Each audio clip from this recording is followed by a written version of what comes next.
I used to live on the wall of a palace until I was torn off in malice. The figure adorned in the attire of a king headed the great African Empire of Benin. Two of his subjects are either side of him. He's standing there kneeling right beside the king. He's depicted in the center as bigger than everybody because he was an emperor figure. He ruled much of what is now southern Nigeria, but his power can be gauged by other criteria. For example, the Oba, as he was called, hosted European subjects who were utterly enthralled by the organization of Benin society. No inner rivalry or impropriety. He controlled trade from the upper echelons right back down to the village, thus monopolising security and favours. The smaller figures in the background of the image are European traders. I remember those guys. They were Portuguese, always caught disease in the scorching heat. Yet they were guided through the king's court with ease to negotiate the purchase of pepper, gold and ivory. Oba was happy to export these commodities, but as for me, I was never told that I could leave. The Europeans knew I wasn't for sale, but every time they visited, they kept an open eye for me.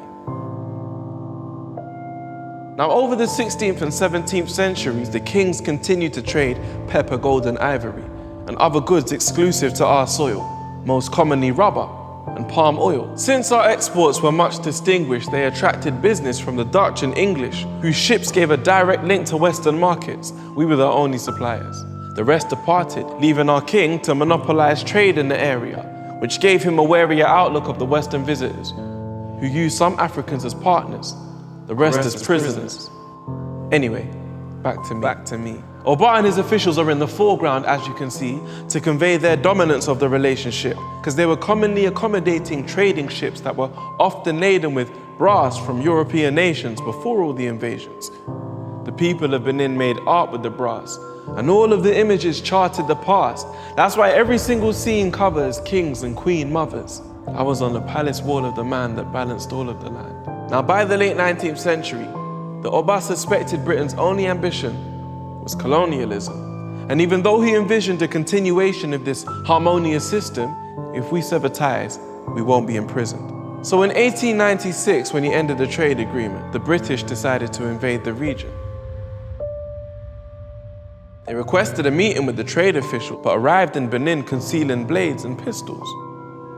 Only 2 of the Brits survived. The rest were slain as soon as the ships arrived. And even though this was a well-deserved victory, it wasn't long before we felt the burn.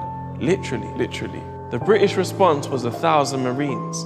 All I remember was the sounds of the screams as they raided our city, raped and pillaged the indigenous people of the ancient village. I can't erase the image. They circled around as our civilization was burned to the ground. And what was once the royal decor had now become the spoils of war.